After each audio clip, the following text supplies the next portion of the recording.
क्या आपके साथ भी कभी ऐसा हुआ है कि मार्केट को एक इंपॉर्टेंट लेवल पर सपोर्ट लेते हुए देखा और अपने बाय साइड एंट्री ले ली और आपने अपना स्टॉप लॉस इस रेड कैंडल के लो के नीचे लगा दिया और आप वेट करने लगे प्राइस के ऊपर जाने का, लेकिन मार्केट पहले वहां तक नीचे जाता है जहां पर आपका स्टॉप लॉस लगा हुआ है। फिर अचानक से प्राइस ऊपर की ओर एक बड़ा मूव देता है। अब आप सोचते हैं कि मेरा स्टॉप लॉस यहां लगा है, इसके बारे में किसी को जरूर पता है। तभी मार्केट ने पहले मेरा स्टॉप लॉस उड़ाया और बाद में मार्केट मेरे डायरेक्शन में गया। तो ऐसा आपके साथ क्यों होता है? कैसे आपको स्टॉप लॉस लगाना है? आपको सिस्टम में स्टॉप लॉस लगाना चाहिए या नहीं लगाना चाहिए? और सबसे जरूरी स्टॉप लॉस कहां पर लगाना चाहिए? सब कुछ जानेंगे आज के इस वीडियो में। सबसे पहले समझ लेते हैं कि स्टॉप लॉस क्या होता है। मान लीजिए आपने किसी भी चार्ट पर एक ट्रेड लिया, आपने बहुत ज्यादा पैसा उस ट्रेड में लगा रखा होगा। मान लीजिए आपने एक ट्रेड में 1 लाख रुपया लगाया है और मार्केट अचानक से आपके अगेंस्ट चला जाता है, तो ऐसे में आपका वो 1 लाख रुपया एक बार में ही लॉस हो सकता है। तो इसीलिए स्टॉप लॉस आपके काम आता है। एग्जाम्पल से समझते हैं। आपने किसी शेयर को 200 प्राइस पॉइंट पर बाय किया और टारगेट रखा 220 पॉइंट पर, और आपने अपना स्टॉप लॉस 190 प्राइस पॉइंट पर सेट कर दिया।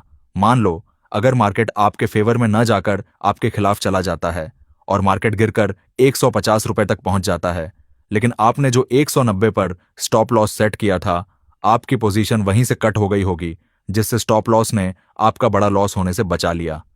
अब कुछ लोग कहते हैं कि सिस्टम में स्टॉप लॉस नहीं लगाना चाहिए और कुछ कहते हैं कि स्टॉप लॉस लगाना जरूरी है। ऐसा क्यों है? क्योंकि कई बार शायद आपने भी नोटिस किया होगा कि आपने एक चार्ट पर सपोर्ट लेवल पर एक perfect bullish engulfing candlestick pattern बनते हुए देखा और आपने इसके अगली कैंडल पर बाय कर लिया और अपना स्टॉप लॉस इस बुलिश इंगल्फिंग पैटर्न के ठीक नीचे लगा दिया।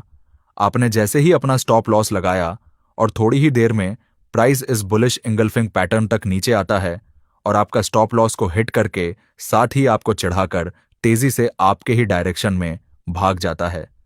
तो ऐसे में कई बार आप अपने आप से सवाल करते हैं कि अगर मैं यहां स्टॉप लॉस न लगाता, उसके बाद प्राइस बुलिश इंगल्फिंग तक आकर वापस हो जाती, तो मेरा अच्छा खासा प्रॉफिट बन सकता था।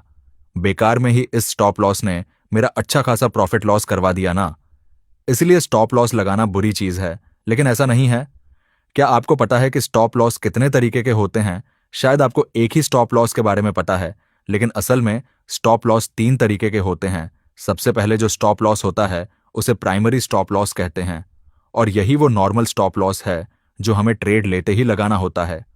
मान लीजिए आपने 200 रुपये पर कोई ट्रेड लिया और आपकी स्ट्रैटेजी के हिसाब से, जैसे सपोर्ट रेजिस्टेंस का उपयोग करते हुए आपको लगता है कि 190 रुपये एक मजबूत सपोर्ट है, तो आपको स्टॉप लॉस 190 रुपये पर लगाना है। क्यों लगाना है ये मैं आपको आगे बताऊंगा, लेकिन अभी के लिए समझिए कि आपने जो 90 रुपये का स्टॉप लॉस लगाया है वही आपका प्राइमरी स्टॉप लॉस है।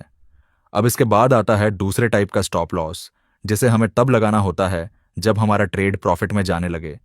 मान लीजिए आपने यहां शेयर खरीदा और खरीदने के बाद न तो आपकी किस्मत खराब हुई और न ही आपकी स्ट्रैटेजी गलत निकली, इसीलिए प्राइस गिरा नहीं, उल्टा बढ़ना शुरू हो गया।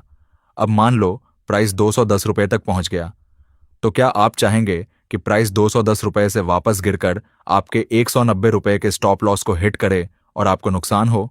बिल्कुल नहीं चाहेंगे। तो अब क्योंकि आपने पहले से 190 रुपये का स्टॉप लॉस लगाया हुआ है, आप क्या कर सकते हैं? आप अपना स्टॉप लॉस बढ़ाकर 200 रुपये पर सेट कर सकते हैं, और जैसे ही आप स्टॉप लॉस को 200 रुपये पर ले आते हैं, आपका ट्रेड ब्रेक इवन हो जाता है। इसीलिए इसे ब्रेक इवन स्टॉप लॉस भी कहा जाता है, क्योंकि आपने शेयर 200 रुपये पर खरीदा था और स्टॉप लॉस 200 रुपये पर रख दिया। तो अगर प्राइस वापस गिरकर 200 रुपये पर आ जाए तो आपको नुकसान तो होगा नहीं, आपकी ट्रेड कॉस्ट 2 कॉस्ट होगी।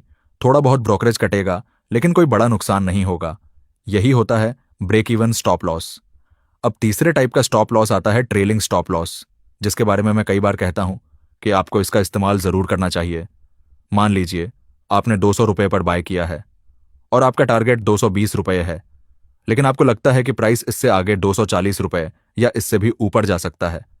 और हां, इस तरीके का उपयोग करके आप चाहें तो बहुत बड़ा टारगेट भी ले सकते हैं। ट्रेलिंग स्टॉप लॉस में करना क्या होता है? मान लीजिए आपने 200 रुपये पर खरीद लिया और प्राइस बढ़कर 220 रुपये के आपके टारगेट पर पहुंच गया। नॉर्मल केस में आप यहां शेयर बेच देते और 20 रुपये प्रति शेयर का प्रॉफिट ले लेते, लेकिन कई बार आप देखते हैं कि टारगेट हिट होने के बाद भी शेयर का प्राइस बढ़कर 230 रुपये, 240 रुपये और कभी कभी 250 रुपये तक भी चला जाता है। आपने बाय 200 रुपये पर किया था और 250 रुपये तक प्रॉफिट ले सकते थे, लेकिन आपने 220 रुपये पर ही बेच दिया और एक बड़ा प्रॉफिट मिस कर दिया। ऐसी स्थिति में ट्रेलिंग स्टॉप लॉस बहुत काम आता है। क्या करना है? जैसे ही आपने देखा कि प्राइस टारगेट तक पहुंच गया है, मान लो प्राइस 222 रुपये तक गया है, आप अपना स्टॉप लॉस जो पहले 190 रुपये था, फिर ब्रेक इवन पर 200 रुपये हुआ, उसे बढ़ाकर 220 रुपये पर ले आए। अब मान लीजिए प्राइस आगे बढ़कर 240 रुपये हो गया, तो आप अपना स्टॉप लॉस बढ़ाकर 225 रुपये या 230 रुपये कर सकते हैं। अब क्या होगा? अगर प्राइस 240 रुपये तक जाता है और फिर गिरकर नीचे आता है, तो भी आपका ट्रेड 225 से 230 रुपये पर बुक हो जाएगा, यानी प्रॉफिट पक्का है। और अगर प्राइस और ऊपर बढ़कर 250 रुपये तक चला जाता है, तो आप अपना स्टॉप लॉस बढ़ाकर 240 रुपये कर दीजिए। और जैसे जैसे प्राइस आगे बढ़ता जाए, आप बस अपने स्टॉप लॉस को उसके पीछे पीछे ले जाते जाएं। इस तरह आप जितना अधिक प्राइस आगे बढ़ेगा, उतना बड़ा प्रॉफिट आप कमा पाएंगे। कई बार जो प्रॉफिट आप 4 से 5 ट्रेड में कमाते हैं, उतना प्रॉफिट आप सिर्फ एक अच्छे ट्रेलिंग स्टॉप लॉस वाले ट्रेड में कमा सकते हैं। अब बढ़ते हैं एक मेन टॉपिक के ऊपर, हम अपना स्टॉप लॉस कहां पर लगाएं।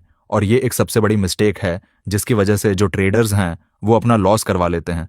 हालांकि कुछ ट्रेडर्स ट्रेड तो सही डायरेक्शन में पकड़ते हैं, लेकिन उनका स्टॉप लॉस सही जगह न लगाने से उन्हें नुकसान उठाना पड़ता है। क्यों?